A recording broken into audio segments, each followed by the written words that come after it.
Ladies and gentlemen, welcome back to the channel. Celtic win. Clean sheet as well.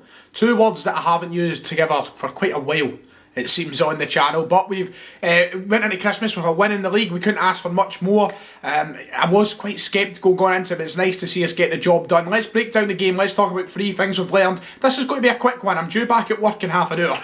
Quickly, before we do get into the video, make sure to check out the top line of the description, and you can go and download the OneFootball app. The OneFootball app, of course, is a place where you can go and check all the scores as they come in, get live alerts of goal scorers, yellow cards, red cards, check news that's flying in left, right and centre, transfer speculation, everything you could think of from all around the world in the one place. Very useful app. Make sure to check it out using my link in the description, and you're helping both me and the channel sponsors out.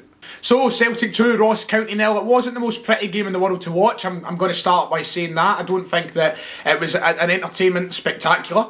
But what can you do sometimes against teams like Ross County, who are coming to Celtic Park with the clear intentions to defend for their life, and you've just got to kind of work against it. Celtic this season haven't been too great at breaking teams down, but the one thing that was really good in this game is we managed to break them down early. Too many times this season we've had that, and it happened against Ross County in the Cup, of course, at Celtic Park. Too many times this season we've had this situation. We've went into these games and we've struggled for large portions of the game, took it on too long, and then we've been punished. People have taken the lead against us, people have took points off us because we just can't break them down. Today it was vital we got that first goal, and by playing football that allowed us to do that, I think we were a little more patient, we looked a little more confident with the passing and such, and the movement. We managed to go out there and get an early goal with Turnbull getting it, and of course a second goal from Griffiths as well to seal off the game. It was quite nerve-wracking to sit and watch it as I watched it on my tiny phone screen. Quite nerve-wracking at 1-0 up, knowing how bad we've been over recent weeks, that it could still go either way. It could still be a performance in which we managed to drop points. But look, I say that and watched it today, I knew it was going to go our way. I was just watching it and I had that feel from it. I don't know if you quite agree with me, but as I was watching on, I just felt like it was going to go our way. I did feel that confidence.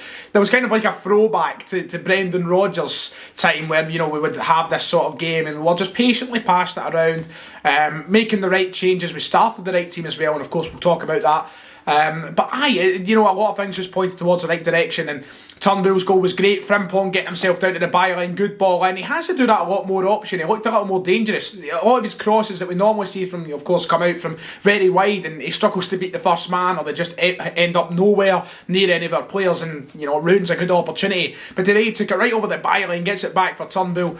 He puts it at the back of the net easy. He's drawn defenders out of Turnbull's position, and the goalkeeper's been drawn to the front post as well. It's easy as chips for Turnbull to put it in the back of the net. Don't even know if that's a phrase, easy as chips. Easy as pie is usually. Is it? I don't know. But good finish from Turnbull nonetheless. And then the second goal, once again, good ball and a fantastic header from Griffiths, who I felt had a kind of struggle with the game moving on. But that header, that finish goes to show that when you can get goals out of Griffiths, he's very reliable. And I've been a massive critic of Griffiths on this channel so many times. If we can get him back to 100% fitness, which is, quite a tough ask at this point, it looks like, but if we can get back, he's going to be so vital for Celtic. He's going to be massive. He scored in the cup final the other day. Scored today as well. That's back-to-back games. We need these sort of performances from him. And when you get him scoring, him and Eduardo, get him clicking again like they were last season, would be flying. But it just took so long to get us to this scenario, and that's the worst part about this season. But today's performance as a whole, it was.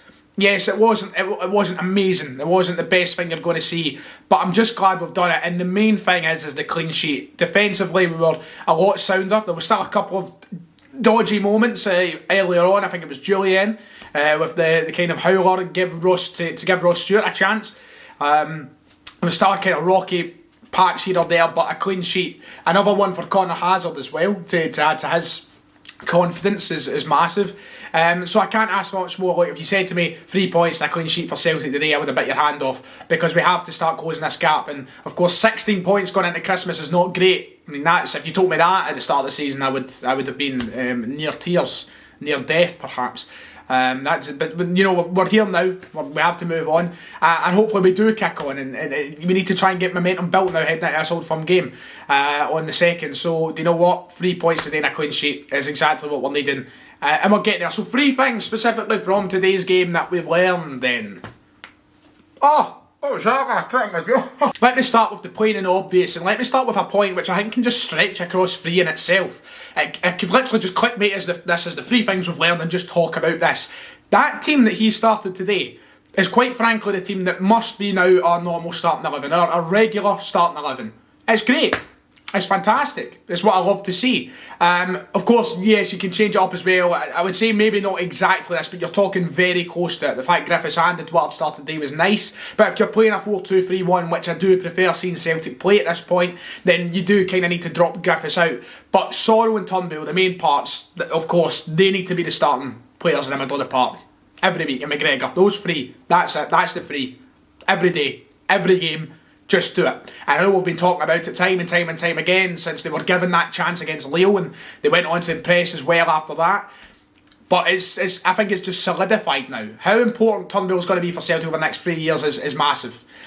Ultimately, he's probably going to be a player who in the next 2-3 years will be linked with Premier League moves because of how good a player he will become. We were stunting his development by leaving him on the bench, and now he's came out to show Neil Lennon exactly what he's all about. Sorrell, another solid performance from him today. You've generally got Lee and N'Golo Kante in the middle of the park, and it's took us this long to figure that out. McGregor, I think, looks a lot more confident with them there. Now he's obviously got the responsibility with the armband on too. It's going to be a learning curve for him, but look, he's a Celtic, he knows what he's doing, and of course the Celtic document will constantly going about being a Celt and how important it is. So you've got that aspect there. But ultimately, I think the 11 does pick itself now. Between both the 4-2-3-1 and the 3-5-2, whatever Lennon decides to play, it kind of picks itself now. But for me, it revolves around those three players. That's the three key players in our team now. And it's crazy how it's changed from, start of the season, the key man was Edouard. It was always Edouard. We relied on him to score the goals. It was just amazing, and he still is still an amazing player, of course. Not taking anything from Edouard today. He had a couple of good chances too. One kind of went down the neck of the keeper. But anyway, it's kind of changed now. You would never have thought it would have turned into Turnbull, Sorrell and McGregor in the middle of the park. And for me, that is the story now, and I've learned that over the past few weeks. And I don't want to get ahead of myself and jinx it and all the rest of it, but it's now just showing time and time again how important they are there. So for me, that's the first thing. That's the first thing. I want to throw this one in for a laugh because it needs to be said as well, and I completely forgot about it till now. I was meant to bring it up at the start of the video, so I'm including it as part of the three things, and we'll get that one over and done with quick. Get the pitch sorted out. What is that about? I know it was diseased a few years back. Remember that when I think we were talking about it, and then Rodgers and got them to invest the money, but what is that? What is happening to the pitch here there? That is madness. The Crown Point's in a better nick than that. I couldn't believe it when I turned on the game today and seen it in the middle of the park. It's just brown. It's just a big pile of Shingus everywhere. It needs sorted. I just wanted to throw that in. Bugging it. It's part of the three things. It needs sorted, that pitch. It's in a horrible way. It's almost laughable. I mean, it was only a matter of years ago we were investing money into it. What the groundsman doing, man? Get it sorted, please. We can't play a lovely, attractive football. I'm joking, but we can't play proper football on a pitch that's in worse nick than Fir Park a few years ago. That's a stretch, to be fair. And the final thing, I'm going to kind of end it on a more negative note after being mostly positive in the video. We're far from complete yet. I'm still not filled with confidence that we'll head to Ibrox and be a team who's capable of beating our rampant Rangers at the minute, who also won 3-0. We need to start scoring more goals, and we need to start being a bit more, just a bit more creative moving up the park. And as good as it was today and the patience was there and stuff, we're not the finished product, and it's not all right and rosy now just because we're off the back of winning the cup and just because we beat Ross County and kept a clean sheet. There is still a long, long way to travel, and I think there's still a lot of imperfections there and bits to pick out.